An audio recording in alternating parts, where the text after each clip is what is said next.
Bienvenue à tous, mesdames, messieurs. Période de pré-campagne électorale, période par excellence de grande moisson et d'entrée financière exceptionnelle pour le monde des médias, d'une part, d'informations utiles et de découverte des candidats et de leurs projets de société pour les électeurs. D'autre part, nombre d'organes de presse en étaient depuis à l'aménagement de leur grille de programme pour faire vivre pour le compte de la pré-campagne 2021, ces moments de faveur. Mais désormais, mesdames, messieurs, ils devront se raviser, se consacrer presque à autre chose durant cette période. Pas de décision 21-002 acte portant pré-campagne 2021, il est formellement interdit à tous les médias durant la dite période qui court du 25 janvier au 25 mars la diffusion de tout élément de campagne électorale relatif à l'élection présidentielle de 2021.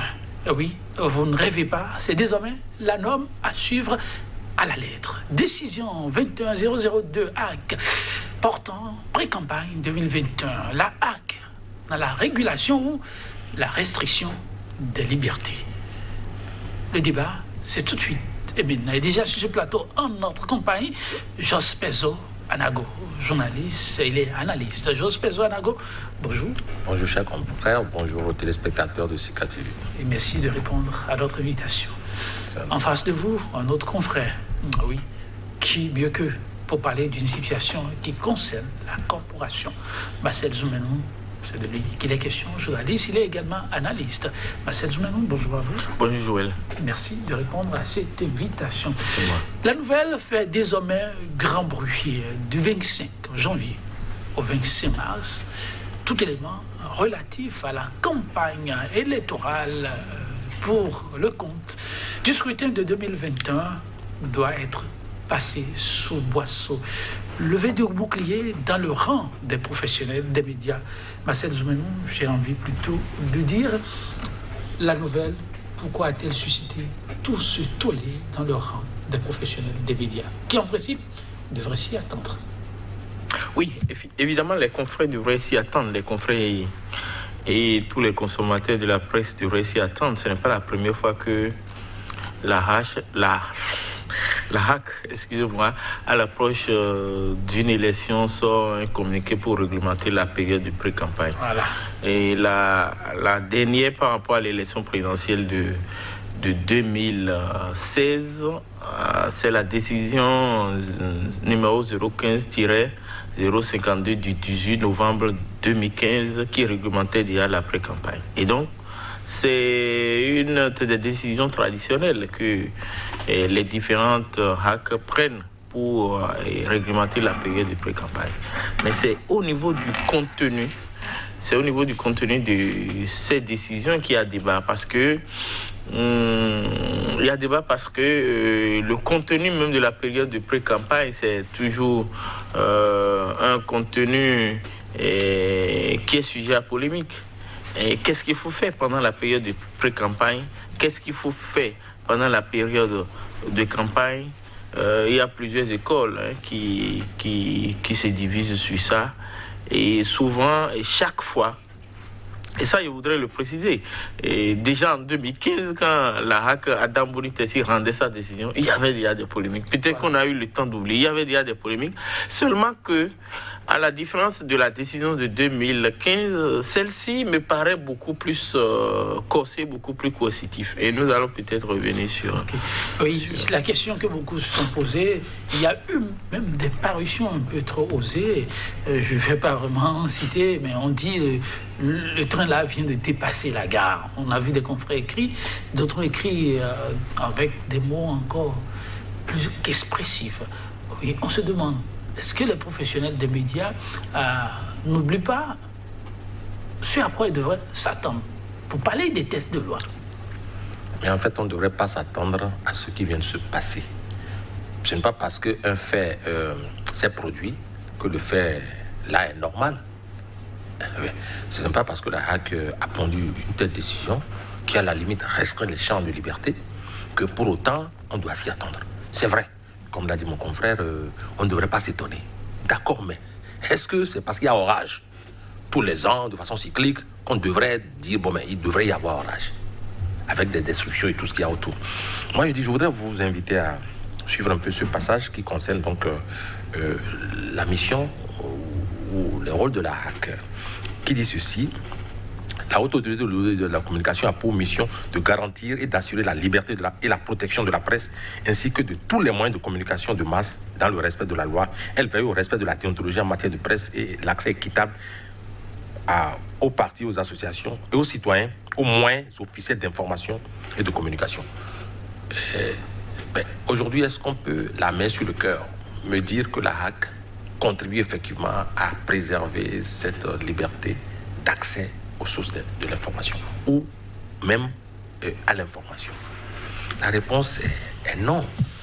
On a plutôt connu une HAC, mon confrère tout à l'heure, peut-être qu'il a fait presque exprès en disant H, mais on a vu que c'est des coups de hache, pratiquement, que cette instance de régulation a donné à tout moment. Au point où finalement on se demandait, est-ce qu'elle est véritablement dans son rôle traditionnel, réprimée à tout bout de champ? On se souvient, il y a eu 7 organes qui ont été suspendus ici, sous nos cieux. Ça, ce n'est nulle part le rôle. Oui. Nous ne sommes pas là pour remuer le couteau dans la plaie. On veut apprécier le factuel. Et le factuel, c'est cette décision qui fait réagir plus d'un. Et pourtant, c'est dans les prérogatives de la HAC de sortir une décision. Bon, maintenant, peut-être quant au contenu, comme le dit Marcel. Mais en le faisant, est-ce que la HAC est vraiment dans le décor, pour reprendre l'expression? Oui, dans le décor. Oui, dans le décor. Oui. La régulation ne voudra pas dire la restriction. Où y a-t-il restriction par rapport à cette décision? Oui, il y a restriction de liberté, la liberté d'informer. La loi fondamentale de notre pays le dit. Et c'est-à-dire, on doit offrir au peuple la possibilité de s'informer. Il y a d'autres manières que la HAC pouvait utiliser, n'est-ce pas, pour amener les professionnels des médias à plus se prendre au sérieux et à offrir l'information au public. Mais comment imaginez-vous qu'une élection qui est une activité majeure au sein d'un peuple, au sein d'une nation, puisse se dérouler sans que le peuple n'en soit informé? C'est à la limite ce à quoi on convie les professionnels des médias. Et donc, il y a abus d'autorité, pour être plus simple, parce que la restriction est là, au-delà des missions qui sont assignées à la HAC. Donc, la HAC en abuse, c'est ce que moi je voudrais dire. C'est-à-dire, cette même HAC pourrait formuler autrement cette décision et obtenir le résultat qu'elle désire. C'est ça. Mais en l'état actuel, vous pensez qu'il faut revoir la copie? Oui, bon. Peut-on parler vraiment d'abus? La HAC n'a pas interdit les périodes de campagne électorale proprement dites qui doivent être relayées par les organes de presse, mais a parlé de la période de pré-campagne et a circonscrit du 25 janvier au 25 mars. Pour cette période-là, les professionnels des médias sont invités à savoir raison garder. Bon, ce que la HAC actuelle a fait, comme je le disais, n'est pas nouveau. C'est ce que presque toutes les HAC ont fait. Mais chaque fois... En fait, il y a 2 aspects que je voulais. L'aspect où ce qu'elle fait n'est pas traditionnel. Mais l'aspect où chaque fois qu'elle le fait, et elle le fait ainsi, évidemment qu'elle viole les libertés fondamentales. Et l'une des libertés fondamentales, c'est la liberté d'être informé, d'informer, d'être informé. Et ça, je ne dis pas que je ne soustrais pas cette décision des autres. Je mets toutes les décisions ensemble et je dis que souvent, quand la HAC prend ce genre de dispositions, c'est de cela qu'il s'agit. Maintenant, concernant la période de pré-campagne, je disais, et j'ai lancé le débat, que c'est toujours une période qui a suscité du débat. Il y a eu des écoles. Qu'est-ce qu'il faut dire, qu'est-ce qu'il ne faut pas dire? Et évidemment, on ne peut pas dire exactement ce qu'on dit pendant la période de campagne. Et moi, je suppose que pendant la période de campagne, par exemple, les candidats ont la liberté, la latitude de dire je veux être président de la République et je propose tel. Et venez voter pour moi. Mais dans une période de pré-campagne, est-ce que le candidat a la possibilité de le dire? Je ne crois pas, parce que s'il a la possibilité de le dire pendant la période de pré-campagne, qu'est-ce qu'il va dire dans la période de campagne? Et donc, souvent, il y a un consensus qui fait croire que dans la période de pré-campagne, c'est une période où on voit des actions liées à la préparation des candidatures. Et et l'une des actions les plus fortes, c'est les déclarations de candidature. Et là-dessus, je ne crois pas qu'une RAC peut interdire à un organe de relayer, par exemple, une déclaration de candidature. Je suis M. Is et j'ai envie d'être candidat. Parce qu'en réalité, nous sommes au service des populations.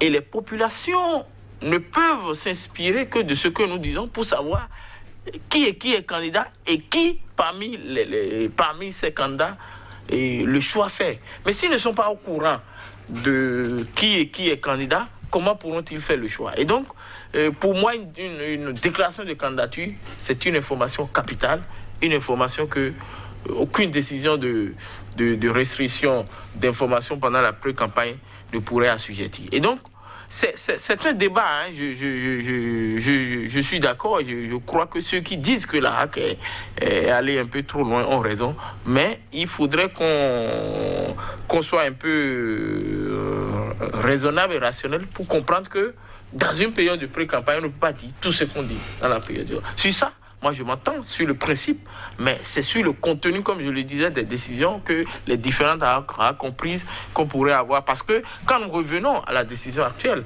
quand on dit contentez-vous seulement de relayer les activités des organisations, des institutions impliquées dans les élections, les décisions d'adhésion au parti, et contentez-vous de ça. Moi, je ne crois pas que dans une période de pré-campagne, on doit se contenter uniquement de ça, puisque on doit aller au-delà de ça et informer les populations de qui est candidat et qui veut faire quoi. Surtout que le contexte a changé et je n'ai pas l'impression que la RAC a pris en compte le contexte. Le contexte, c'est quoi? Le contexte a-t-il changé? Oui. C'est pour la première fois que nous allons à une élection présidentielle où il y a le parrainage. Et donc, fort de ça, beaucoup de ceux qui disent qu'ils sont candidats ne savent pas qu'ils le seront réellement. Et donc, c'est un contexte totalement nouveau qui devrait amener la RAC à ne pas rendre une décision comme les anciennes RAC. Parce que je vous l'ai dit ici que j'ai l'impression, et de plus en plus les actes que les institutions impliquées dans l'organisation des élections m'amènent à confirmer ma thèse de départ, que j'ai l'impression qu'on veut transformer la présidentielle de 2021, c'est mars ou mai, je ne me rappelle plus, où c'est avril finalement, en une formalité. En une formalité, oui. Expliquez-vous. Oui, je l'ai toujours dit, en une formalité, c'est-à-dire que le chef d'État actuel veut remplir, donc on fera tout pour que ça ne soit pas une compétition. On veut enlever à cette élection l'aspect compétition. C'est-à-dire, on travaille, toutes les institutions impliquées travailleront à affaiblir ou à écarter tous ceux qui peuvent être des candidats pour pouvoir déranger le chef d'État. Et donc, cette décision... Non, je mets toutes les institutions impliquées dans les élections ensemble. Et j'ai dit, quand vous lisez très bien entre les lignes, les dispositions de cet article, on a bien l'impression que un candidat a fait ce qu'on interdit aux autres de faire maintenant. Et une fois que ce candidat l'a déjà fait, bon, les autres ne peuvent plus le faire. Et une fois que lui l'a fait, c'est fini. Donc, c'est l'impression que j'ai. Ce n'est qu'une impression. Oui, c'est une impression qui... Anago, est-ce qu'on peut se permettre d'avoir une telle impression? Quand on lit, il dit de lire entre les lignes. On lit cette décision entre les lignes. Est-ce qu'on peut voir la RAC dans un rôle comme celui-là? Non, mais vous ne voyez pas, chers confrères, que tout a été vraiment fait ou mis en œuvre pour que le débat n'ait pas lieu. Pour qu'un débat ait lieu, il faut qu'on discute. Donc, qu'on mette sur la table ce qui a lieu de critiquer, de discuter. Bon, ici, voilà qu'on vous dit, il n'y a rien à critiquer, il n'y a rien à mettre sur la table. Mais moi, je dis, c'est vrai, d'un côté, il y a la nécessité de réguler, que je reconnais aux instances de régulation, et même la nécessité de s'auto-réguler, que je reconnais aux instances d'autorégulation. C'est une norme que nous avions acceptée. Mais à vouloir réguler, il faut aussi accepter certaines contraintes. Vous voulez réguler, mettez en place les normes du jeu. Ce n'est pas parce qu'on veut réguler la RAC, on veut réguler qu'il n'y aura pas du tout de débat. Ok, il va y avoir débat, mais voilà les conditions dans lesquelles le débat va se dérouler. Offrir la possibilité à tous les protagonistes d'aller débattre. La HAC ne doit pas fuir cette réalité. Offrir la possibilité aux médias en leur disant voilà les limites que vous allez vous offrir. Mais aller au débat, rappeler à l'autre s'il y a lieu. Lorsqu'on parle de pré-campagne, on n'est pas encore en pleine action, dans la ferveur du débat proprement dit, présidentiel. Alors, aujourd'hui, en prenant la limite donnée par la HAC, est-ce qu'on fait dans la restriction? Bien sûr. Et vous voyez, observez bien ce qui se passe. Et c'est le premier niveau de la restriction. Quand on sera en campagne, vous verrez, comme on l'a vécu ici pendant les communales, la HAC a carrément interdit à une catégorie de médias de s'intégrer dans la dynamique. Mais c'est scandaleux, vous ne voyez pas. Là, on parle de pré-campagne. Rien ne nous dit que pendant la campagne, il n'y aura pas encore d'autres décisions qui vont davantage corser les nôtres, au point où finalement, comme l'a dit mon confrère, on pourrait se retrouver en face d'une campagne, bien d'un jeu électoral complètement désarticulé. Parce que, et on l'a reconnu ici, que certains sont déjà allés en campagne. Pour ne pas dire le chef de l'État était allé en campagne à l'intérieur. Si on considère que la campagne c'est hors de la présidence de la République, il a déjà fait. Monsieur Jospé Zanago, vous êtes professionnel des médias. Et pour ce qui a été officiellement dit, le chef de l'État était entonné de reddition de comptes. Est-ce que le professionnel des médias est vraiment dans son rôle quand il sort le mot que vous venez de sortir là? Est-ce que vous êtes d'accord aussi avec moi que, c'est vous qui posez la question certes, qu'il peut revenir aussi à un parti politique d'aller en reddition de comptes parce qu'en fait, il y a ces mandats. Mais est-ce que vous reconnaissez aussi qu'il y a 4 jours, 3 à Ouida, un parti régulièrement reconnu comme tel a été interdit de tenir des rencontres pour la mise en place de ces instances? Pourtant, avant-hier, à Abomey, on a vu une cohorte de soutien du chef de l'État. Mais lorsque vous avez une certaine couleur sous la République, en tout cas, sous la République, vue du point de la rupture, vous pourrez déambuler dans les rues comme bon vous semble. Mais lorsque vous avez toute une autre couleur, vous ne déambulerez pas. Et on ne va pas accepter que des institutions qui sont censées être des contre-pouvoirs, ou à la limite même d'être des équilibres du jeu démocratique, se jettent dans cette balance-là. Et c'est ce à quoi on est confronté lorsqu'on voit la HAC avec cette décision-là, des décisions limitatives. Et donc, dire que certains sont déjà allés en campagne n'est pas trop dire. Mais non. Écoutez, nous, c'est notre rôle de dire ce qu'on observe. Et la HAC aussi devrait faire en sorte de nous encourager les médias, la presse, à pouvoir dire ce qui se passe. Et c'est à son actif. Mais ce que nous constatons aujourd'hui, c'est qu'on dit, ne dites rien. On est seulement en période de pré-campagne. Mais ce qui nous attend en période de campagne serait encore pire que ce que nous sommes en train de voir venir en ce moment. Et donc, il faut s'élever contre ces genres de mesures qui ne sont pas l'avantage de la HAC. La HAC, ce n'est pas sa mission. Je dis, je suis d'accord qu'il y ait régulation. Mais lorsque une instance de régulation décide de réguler, il faudrait qu'elle ait le courage et l'engagement de mettre en place les mesures qui permettent, n'est-ce pas, d'encourager la liberté de presse, la liberté d'expression, l'accès à l'information.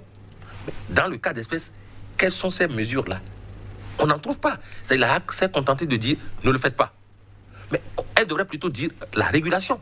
On n'a pas dit instance de restriction, on a dit instance de régulation. Donc, pour qu'on régule la circulation, c'est que la circulation continue. La police régule la circulation. Comment? Ce n'est pas, la police ne vient pas dans la circulation et dit il n'y a plus de circulation. Mais dès qu'on dit ça, c'est qu'il n'y a plus de... Ce n'est pas une régulation. La régulation consiste à réguler le flux et de l'information ou de la circulation. Allez laisser ceux-ci passer d'abord, les autres ensuite, et ainsi de suite. Mais ici, on nous dit de ne pas le faire. Il n'y a pas du tout de circulation de l'information. Donc, il n'y a pas de régulation. Il y a de restrictions. Comment en est-on arrivé là avec les nombreuses suggestions déjà faites? On peut se poser la bonne question et je vais vous la poser, mais avant, Marcel Zoumeno, est-ce qu'on peut dire que sans peut-être le vouloir, les autorités au niveau de la HAC ont prêté flanc à ce que d'aucuns qualifient de politique de 2 poids 2 mesures? Votre vis-à-vis disait ça ressemblait à une campagne que le chef de l'État a déjà fait, et bouclée, et maintenant pour les autres, on dit pré-campagne, vous ne le faites pas.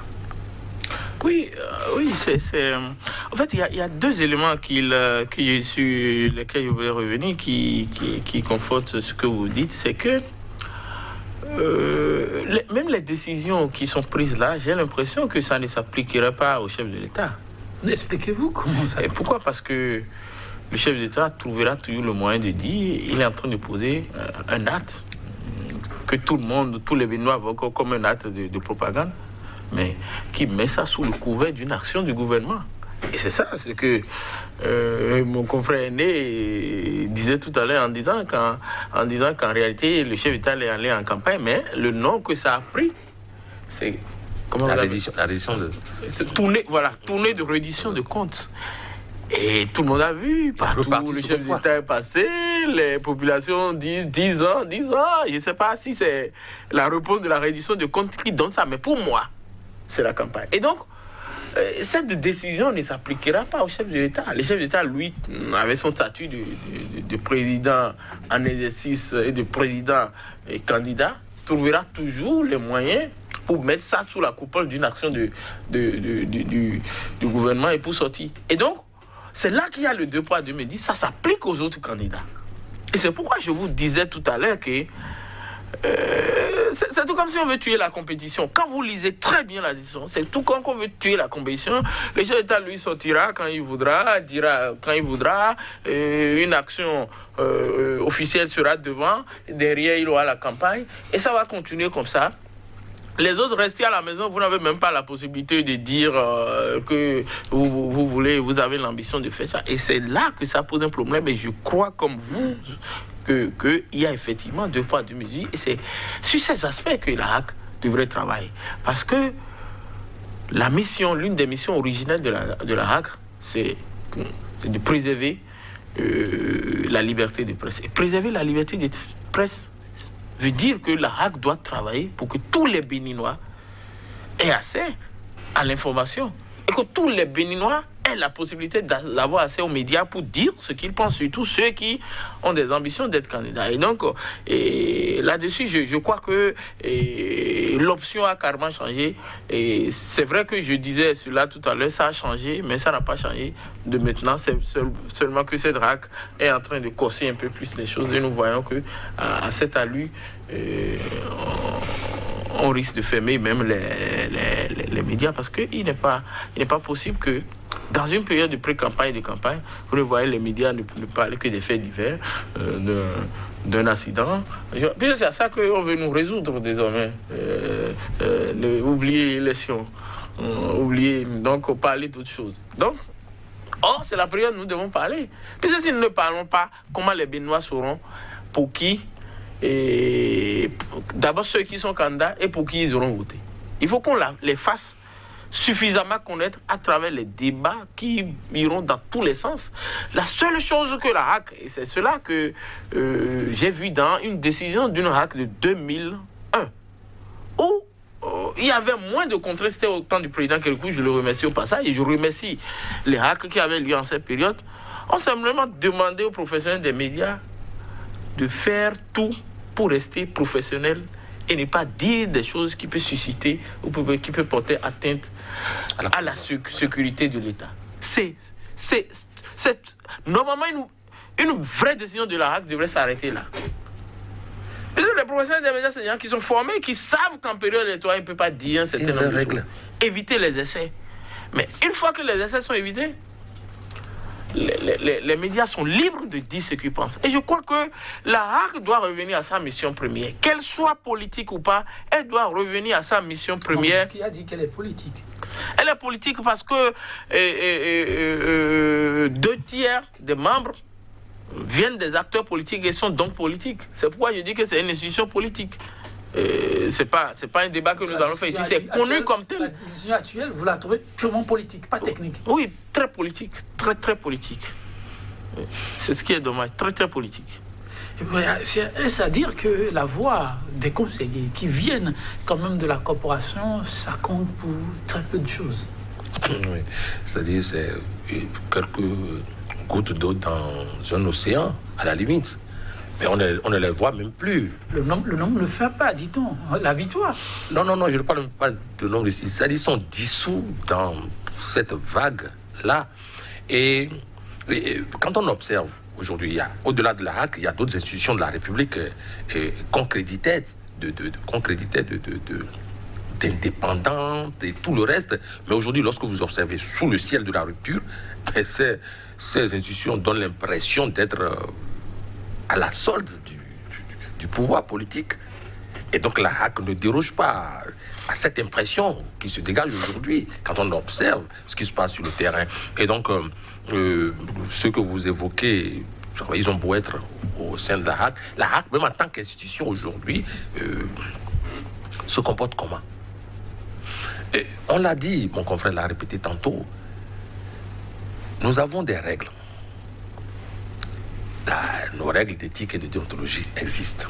Il y a des lois au niveau de la République. À quoi bon mettre en place des lois, mettre en place des règles, des codes, et ceux à qui... Mais pourquoi on n'interdit pas aux médecins à des moments donnés d'exercer leur profession? Il y a des règles qui les régissent. Nous aussi, nous avons des règles qu'on doit nous appliquer. Je suis d'accord que ces périodes sont des périodes sensibles. Pour autant, la HAC sait pertinemment, ou les conseillers à la HAC savent pertinemment que l'on peut inviter les professionnels des médias à observer davantage un certain nombre de règles et de principes. Ou alors les contraindre lorsqu'ils tombent sous le coup des règles édictées, ce qui les attend, ils le savent. Rappeler à l'ordre. Mais ce faisant, avec cette décision de la HAC, on est ainsi en train de priver la population, c'est-à-dire à travers la presse et les canaux d'information, on est en train de priver la population de son droit d'apprécier qui voudrait le diriger. Vous voyez ça sous cet angle? Mais c'est clair, c'est simple. Mais si vous lisez un peu les volets qui constituent cette décision, vous allez vous rendre compte qu'on ne faites pas ceci, ne faites pas ça, ne faites pas ça. Mais on ne vous demande pas ce que vous allez faire même. Et on dit à des journalistes, on dit à des médias de ne pas diffuser des informations pendant une période donnée. Alors que leur rôle est précisément de diffuser l'information.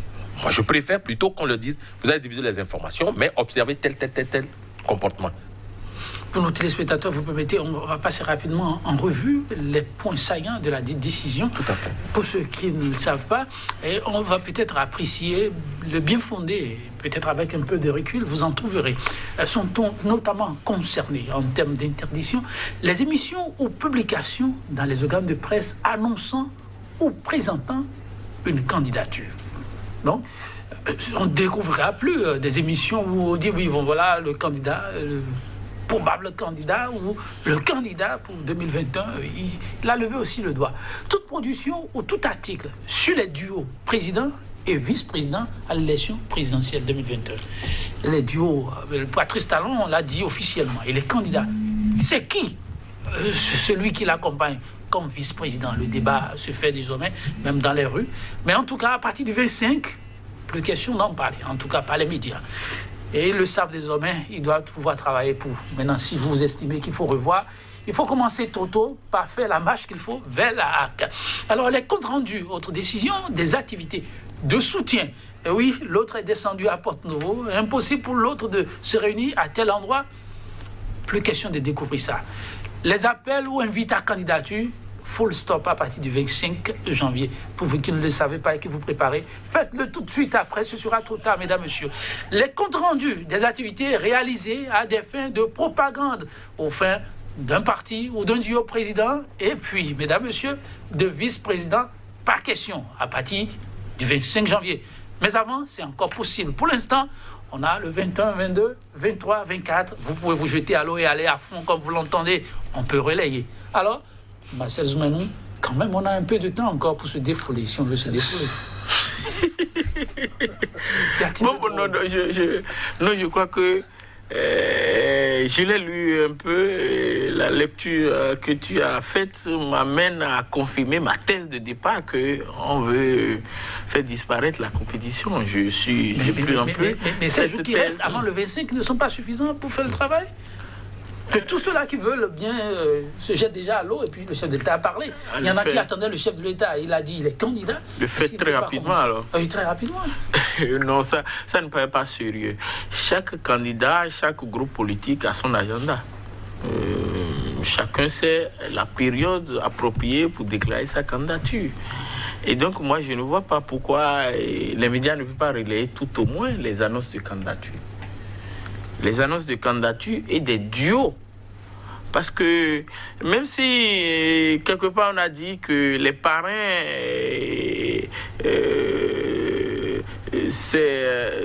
les candidats vont se rapprocher des parrains, les parents ont besoin aussi de ces informations pour conforter réellement que je veux donner mon parrainage à quelqu'un qui est réellement candidat. Maintenant, si tout cela doit disparaître, les gens auront peut-être leur fiche en main. Et donc, ils seront là à gratter la tête. Et au dernier moment, ils vont mettre président Parti Talon, vice-président, celui que le groupe de Parti Talon va dédier. Puisqu'ils ne trouveront plus d'autres. Je crois que tout cela, c'est pourquoi je vous dis que les institutions portent flanc à ma thèse de ce que les gens travaillent pour qu'il n'y ait pas une compétition. Puisque je suis parrain, il y a l'affiche en main, je regarde, personne ne m'appelle. Je ne vois rien dans les médias qui m'annoncent que tel ou tel est candidat. Et donc, le seul au moins que je sais qu'il est candidat, je vais m'assurer au moins que lui, il est candidat, il va mettre son nom. À moins que je suis parrain, je vais présenter une fiche de parrainage vierge là-bas. Je mets... C'est aussi simple que ça, non? Donc, et moi, je souhaite que la HAC puisse ne pas être dans une position de... comment dirais-je d'affrontement ou bien d'institution gendarme de la presse, mais une institution qui collabore avec nous. Nous avons des organisations, les organisations fêtières, l'UPMB, l'ODEM, le patronat. La HAC peut discuter avec ces institutions avant de prendre ces décisions. Et ces institutions sont là pour l'aider, pour aider les journalistes à rester un peu professionnel, un peu circonspect, un peu prudent dans la période où il le faut. Donc, c'est normalement même, je vois la HAC trop se gêner. Elle devrait travailler avec les organisations fêtières, et ces organisations fêtières, si on a un peu de moyens, c'est le travail de sensibilisation qu'il faut faire. Ne dites pas ça, n'insultez pas, ne dites pas des choses qui vont créer. C'est tout. Je crois que ça s'arrête là. Le pays doit vivre. Les Béninois ont envie de connaître ceux qui veulent les diriger. Dans tous les pays démocratiques du monde, il y a tous ces débats qui est animé dans les médias à quelques jours, à quelques mois des élections. On a vu le cas, heureusement, des États-Unis. L'apothéose c'était hier, c'était extraordinaire. C'est vrai qu'on va nous dire, bon, ils ont plusieurs siècles de démocratie. Nous, on n'est qu'une jeune démocratie. Bon, à savoir encore si on est démocratie. Et donc, je souhaite que la HAC puisse être dans une démarche de collaboration que dans une démarche de gendarme, ou bien même au-delà de bourreau, pour faire cela. Et je souhaite qu'elle quitte cette position. On a des aînés, des amis très respectables dans cette institution. Et je souhaite qu'ils puissent nous aider à mieux collaborer ensemble, quoi.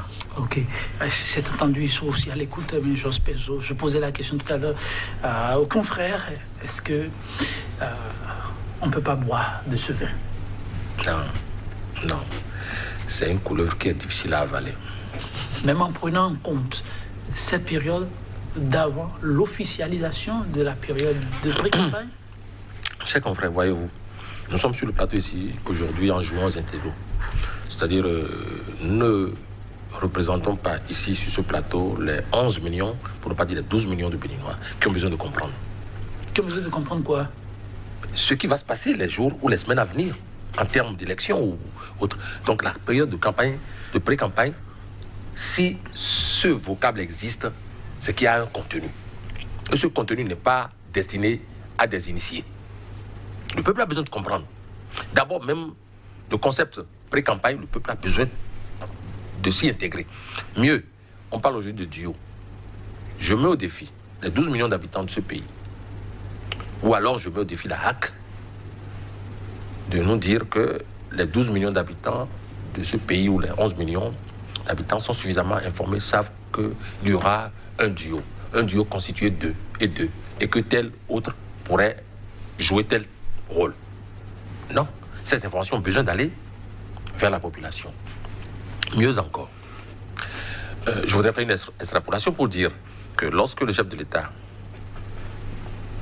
en tournée de reddition de comptes, je suis tenté de dire en campagne, mais je vais rester dans le schéma qui a été tracé officiel pour dire en tournée de reddition de comptes, il devrait se contenter de sa reddition de comptes et rentrer au bercail. Mais c'est à la fin de cette tournée de reddition de comptes que le chef de l'État, qui, avec les moyens de l'État, s'est proclamé candidat. Vous trouvez qu'il y a un problème à ce niveau? Alors, si on nous dit que c'est une tournée de reddition de comptes, on n'avait pas ajouté, on l'aurait fait à dessein qu'on comprendrait. On avait une tournée de reddition de comptes et de proclamation de candidature. Ça marche. Ça n'a pas été dit, ça n'a pas été formellement dit. Qu'ils nous souviennent que dans les années 90, pour ne pas dire en 1991, le Premier ministre d'alors, Nicéphore Sogoulou, accompagné de ses ministres, dont celui des Finances, s'était rendu à Semepodi. Et le Premier ministre d'alors, Nicéphore Sogoulou, s'est permis de jeter quelques pavés dans la mare qui laissaient croire qu'il était candidat.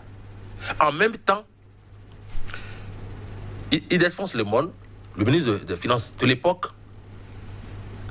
c'est ça qui a d'ailleurs conduit à sa démission. On ne l'a pas démissionné, il a démissionné. L'une des premières démissions courageuses du Bénin, d'un cadre béninois. Il a démissionné, il a dit le Premier ministre ne devrait pas entrer en campagne. Il a supposé que déjà le Premier ministre était en campagne. Il a démissionné. Allez consulter l'histoire. Et je lui en sais gré, paix à son âme. Et donc, c'est dire que le chef de l'État était en tournée de reddition de comptes. Moi, je l'ai compris sous ce terme. Et donc, il me revient, moi, de dire aux populations, le chef de l'État ne devrait pas, au cours de sa reddition de comptes, dire qu'il est candidat. Parce que ça n'a rien à voir avec la reddition de comptes. Voilà autant de situations qui pourraient se retrouver engoncées dans la pré-campagne et que les médias seront appelés peut-être à mettre à nu, qui gênent aux entournures. Aujourd'hui, même sans campagne, certains ont déjà dit que le président de la République est élu, enfin, réélu. Mais laissons les autres aussi s'exprimer. Laissons les candidats aller au-devant des populations, dire aux populations ce que c'est que le duo, et que nous autres, on relaie. Mais on ne peut pas laisser la population dans l'ignorance. Les politiques ont aussi un devoir d'information important durant cette période, et qui doit être relayé par les médias. C'est une évidence. Le Bénin ne s'arrête même pas à Cotonou. À l'intérieur du pays, il y a les radios qui doivent relayer les informations en direction des populations pour que des choix judicieux peuvent se faire. Mais si on empêche les populations d'avoir l'information, quel choix on leur demande de faire? C'est après pour dire, bon, mais il y a eu tel nombre d'électeurs et puis tel a été élu. Bon, je trouve que tomber aussi bas, c'est déplorable. Et moi, je continue pas à dire que pour ceux qui se réfugient derrière de pseudo-drames et autres suscités par la presse, je dis c'est faux, puisque nous avons des règles qui nous dirigent. Mieux encore, c'est cette même RAC qui a décidé de retenir un certain nombre de journaux supposés avoir une existence légale. Si vous aviez désigné des gens ayant une existence légale, vous les réunissez, vous leur donnez des directives, vous leur dites, allez faire votre job. C'est ce qu'on aurait pu faire. Bien sûr, puisqu'il ne revient pas à un député, il ne revient pas à un député ni à un médecin de faire de l'information. Ceux qui font l'information existent. Ceux qui opèrent les gens avec bistouri existent aussi. Et ceux qui votent les lois existent. Donc on laisse chacun dans son rôle et que les vases seront bien gardés. Mais c'est aussi simple que cela. Maintenant, empêcher les journalistes ou les médias de faire leur job, quelque part, c'est cacher quelque chose. En tout cas, 25 juin, on n'y est pas encore. C'est encore dans quelques jours. Et la RAC a la possibilité de revoir sa copie. Mais en attendant, on ne finit jamais de découvrir. On peut considérer qu'il y a des choses qui ont échappé. Marcel Zoumanou, les structures fertières, elles peuvent d'elles-mêmes aller déjà vers la RAC, puisqu'elles ont désormais la décision et faire quelque chose dans ce sens, sans attendre forcément que la RAC les appelle, non? Oh, ça, je ne peux pas parler en leur nom, je ne sais pas ce qu'ils vont faire exactement, mais je dis que la bonne démarche aurait été que la HAC puisse leur confier.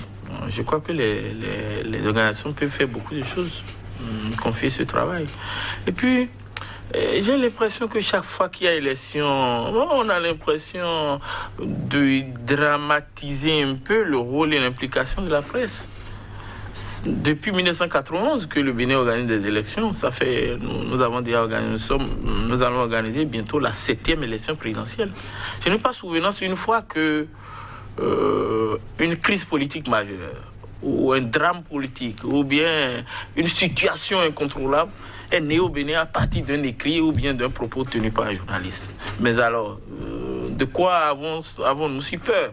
De quoi la HAC a si peur en voulant, à la limite, chercher des bâillons pour attacher la bouche des journalistes, chercher des chaînes pour enchaîner les micros et les bics? Parce qu'en réalité, c'est ça. Il faut qu'on puisse laisser la possibilité aux médias d'ouvrir le débat démocratique et de permettre aux citoyens de savoir réellement les motivations, le passé, l'histoire et les programmes portés par les candidats. Et c'est ce débat-là qu'on est en train de nous refuser aujourd'hui. Et là-dessus, je dis que la HAC a tout intérêt à faire autrement. Si nous sommes toujours dans un régime démocratique et que si la HAC elle-même est une institution qui est là pour sauvegarder et protéger la liberté de presse, elle devrait travailler avec les organisations fêtières pour leur confier ce travail. C'est juste de mettre des garde-fous, n'allez pas ci, ne faites pas ceci, et renforcer l'autorégulation avec les autosaisines au niveau de l'ODEM, de permettre à l'UPMB de faire beaucoup plus de sensibilisation à l'égard des choses là. Et quand on aura fini de faire tout ça là, d'avertir que les confrères qui vont quand même enfreindre aux dispositions seront poursuivis devant les tribunaux. Ça suffit largement pour régler et pour contenir les éventuels dérapages. Mais tel que c'est conçu, c'est un projet politique, purement politique. Purement politique. En tout cas, encore quelques jours et la nôtre entrera officiellement en vigueur, on peut le dire, même si c'est désormais officiel. Alors, dans les toutes prochaines heures, qu'est-ce que vous auriez bien voulu attendre de cette HAC par rapport à cette décision? J'aurais beaucoup souhaité que la HAC prenne plus au sérieux la présence des organisations fêtières. On a l'impression que, surtout cette mandature de la HAC est venue carrément piétiner les organisations fêtières qui devraient être des partenaires privilégiés. Je n'en veux pour preuve que l'attribution, la remise de l'aide de l'État, qui est pratiquement une décision de l'État béninois depuis 1997. Imaginez-vous, chers confrères, parce que là ça me concerne et puis ça concerne le peuple, depuis l'aide 2018, et on a attendu l'approche de l'élection législative de 2019 pour jeter des miettes, la moitié pratiquement, aux organisations fêtières. Je trouve franchement que c'est un débat sur lequel nous allons revenir. Bien sûr. C'est promis. Donc, ils sont par rapport au thème qui nous réunit. Oui, bon, c'est dire la HAC a tous les outils nécessaires et les partenaires utiles pour que ces élections soient de véritables moments de débat démocratique et qu'elle a intérêt à s'y atteler pour renforcer sa crédibilité. Merci, Marcel Zoumenou. Non, je dirais un mot juste que la HAC contribue à ce qui est le débat démocratique et que les élections soient réellement des élections transparentes, inclusives et pacifiques. Merci à vous, Jospé Zouanago. Merci à vous, Marcel Zoumenou. Chers téléspectateurs, merci pour la disponibilité. Je vous fausse compagnie sur cette célèbre citation de Sénèque. La vie, dit-il, n'est pas d'attendre que les orages passent, c'est d'apprendre comment danser sous la pluie. Bonne méditation chez vous et à très bientôt.